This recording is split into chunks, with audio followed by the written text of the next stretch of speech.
The room did not react when a remark was made. No one raised a voice. No one stepped forward.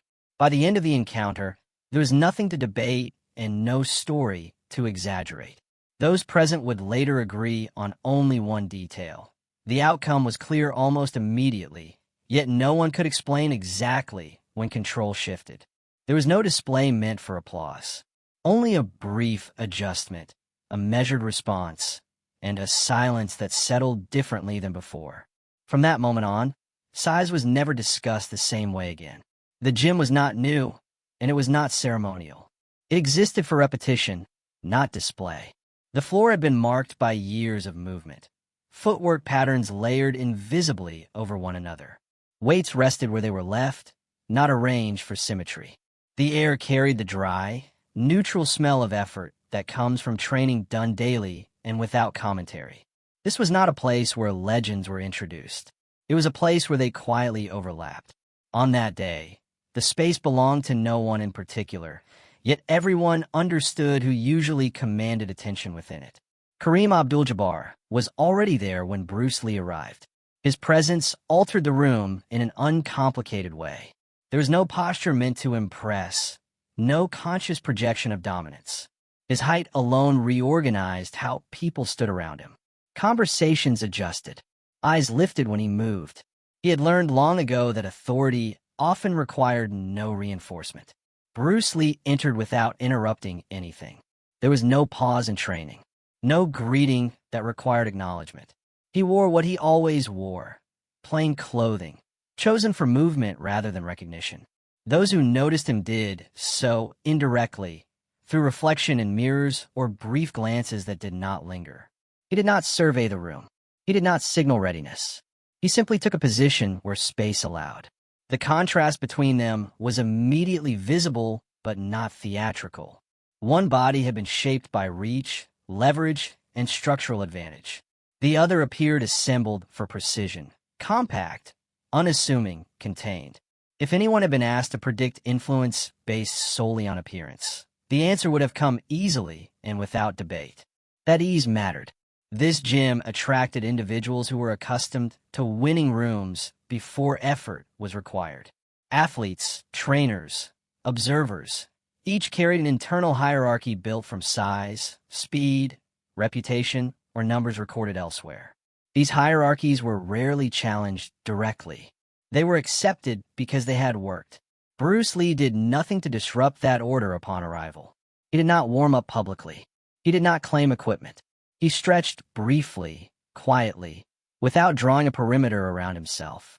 His movements were small and exact, more functional than expressive.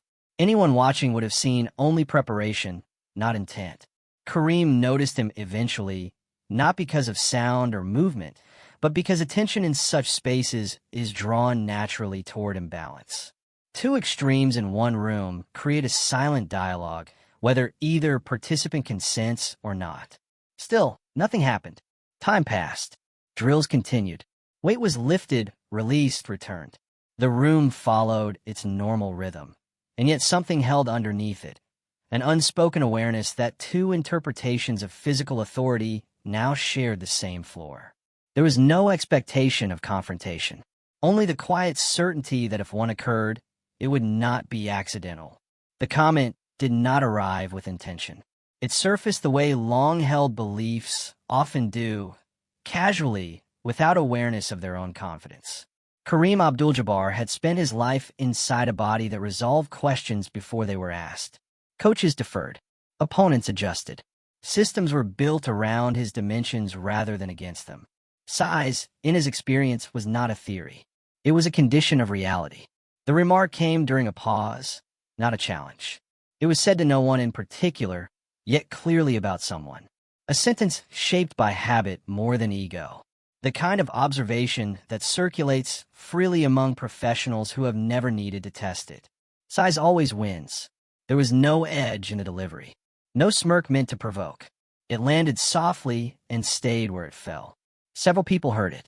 No one reacted immediately. Not because it was controversial, but because it felt familiar.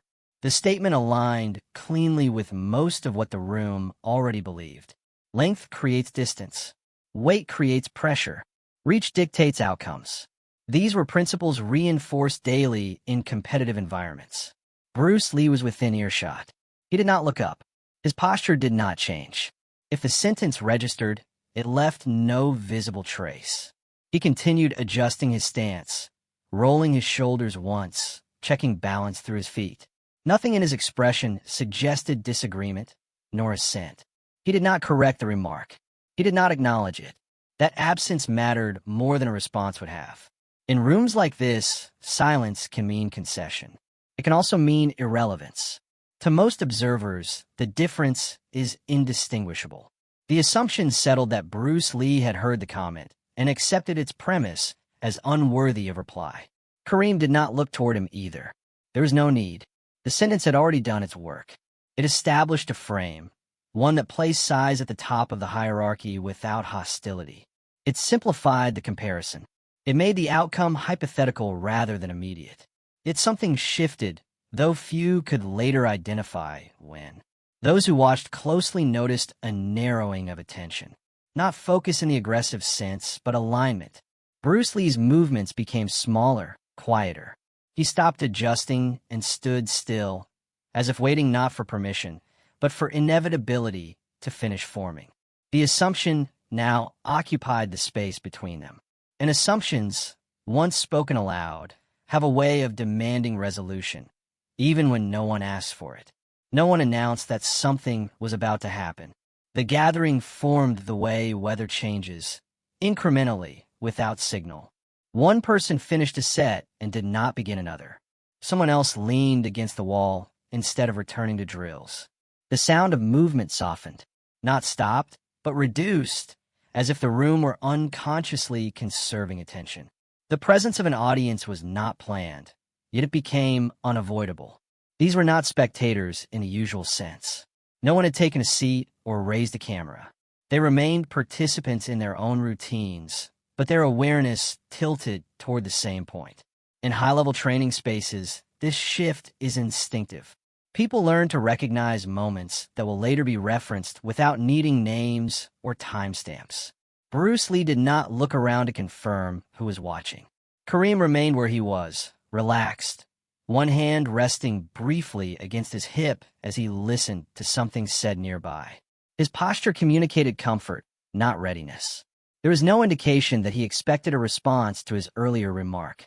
The hierarchy he described had not been challenged in his experience often enough to feel fragile. Still, the air between them tightened, not with hostility, but with potential. Bruce Lee stepped forward slightly, closing distance without announcing intention.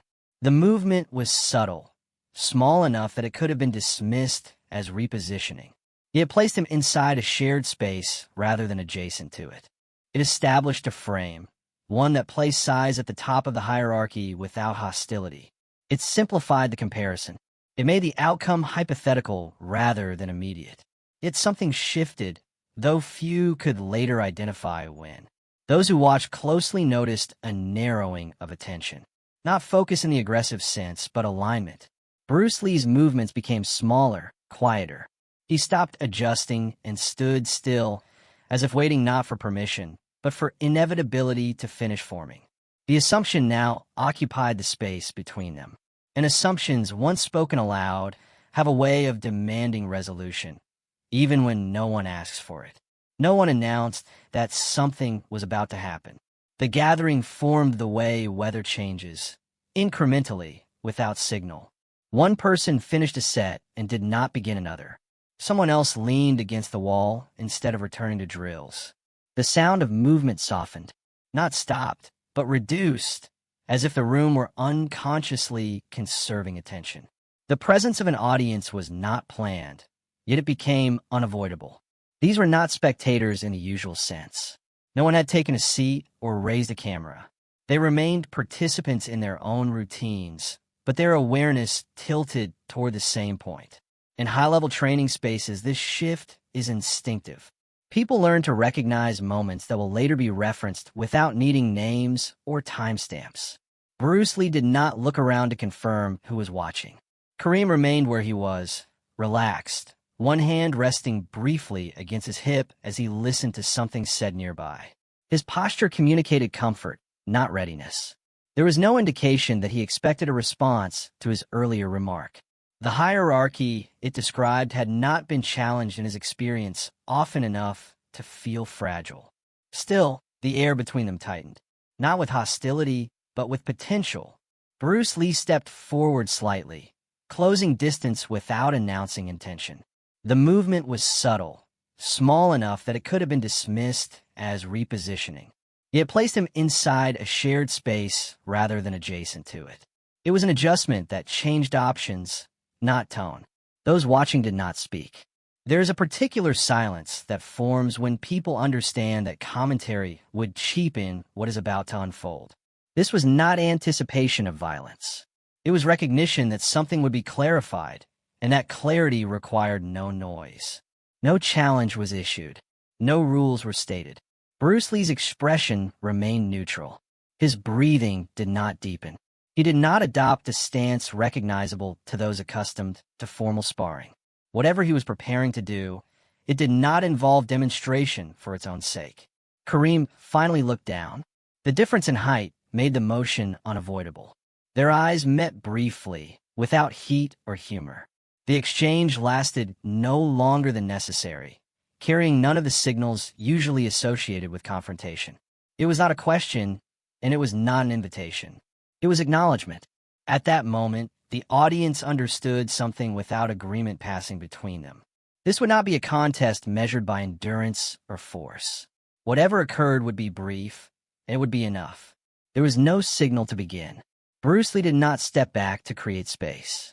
He did not square his shoulders or raise his hands in preparation. The absence of ritual was deliberate, though it did not appear calculated. It reflected a habit formed long before, one in which efficiency replaced ceremony. The movement, when it came, was almost dismissible, a shift in angle, a step that shortened distance rather than increased it. Contact made not with force, but with placement. Those closest would later struggle to describe it clearly, not because it happened too fast, but because it did not fit their expectations of what a demonstration was supposed to look like. There was no strike delivered for emphasis, no sound that signaled impact, no dramatic recoil. Yet Kareem's balance changed, not abruptly and not violently. The shift was controlled, precise, and immediately limiting. His height, moments earlier an unquestioned advantage, now required management. The frame that had dominated space found itself subtly redirected, its options reduced without resistance. Bruce Lee did not press the advantage. He did not complete a throw. He did not force submission. The action concluded at the exact point where outcome became inevitable. Nothing further was required. For a brief moment, measured in seconds, not beats, the room recalibrated. Kareem remained upright, but still. The ease that had defined his posture moments earlier was gone, replaced by careful attention. Not alarm, not embarrassment, just awareness. Bruce Lee stepped back. He did not wait for reaction. He did not explain what had been done or why it worked. The movement ended where it began, without punctuation.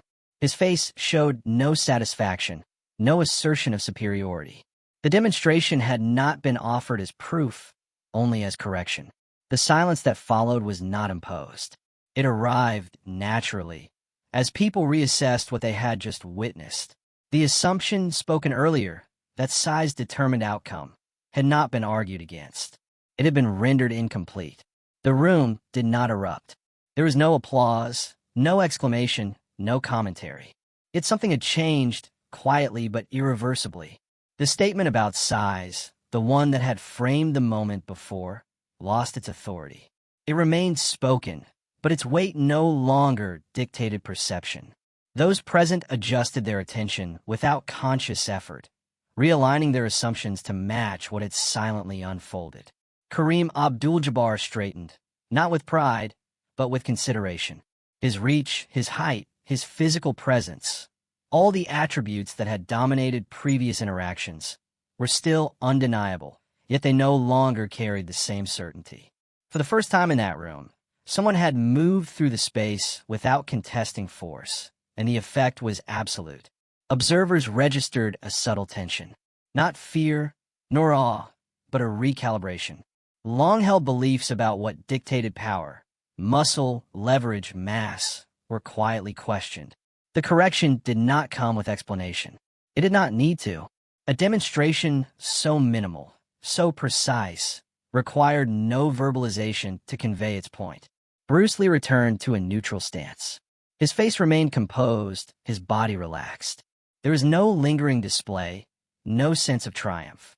The lesson had been delivered not through confrontation, but through presence, timing, and an understanding of limits. The shift, though subtle, was complete. Those who had assumed superiority based on conventional measures now recognized another form of authority, one that existed in quiet efficiency, control, and anticipation. The room, though unchanged in its structure, now carried a different balance. Conversations, when resumed, did so with an unspoken awareness of the invisible adjustment that had occurred. No one spoke of victory. No one claimed mastery. Yet everyone understood that something fundamental had altered. The assumptions that guided their perception of power were no longer absolute, and the moment settled into the collective memory of the space. Unspoken, unannounced, but indelible. Years later, the story was recounted quietly, usually in the margins of conversation, never as spectacle.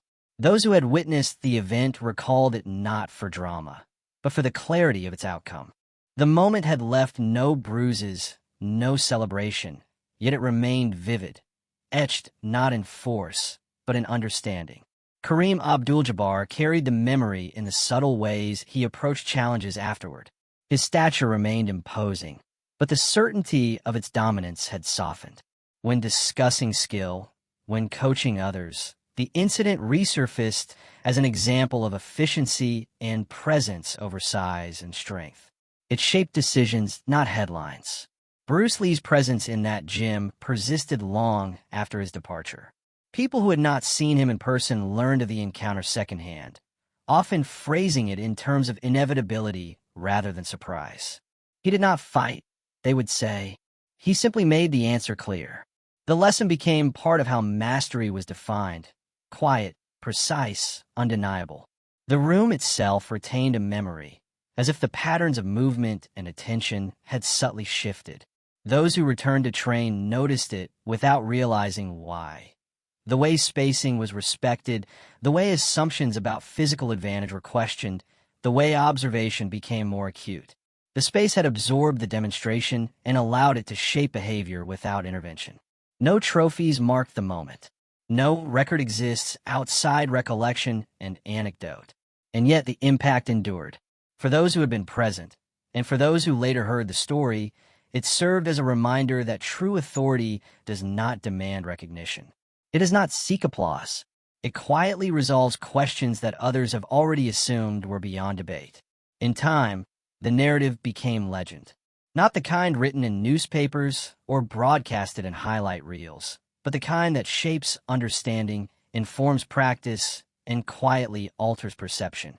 Bruce Lee's method, his calm, measured, ineffable mastery, remained a reference point. Size alone was no longer sufficient. Control, precision, and presence mattered far more. And in that quiet realization, the room, the men, and the memory itself had been changed forever.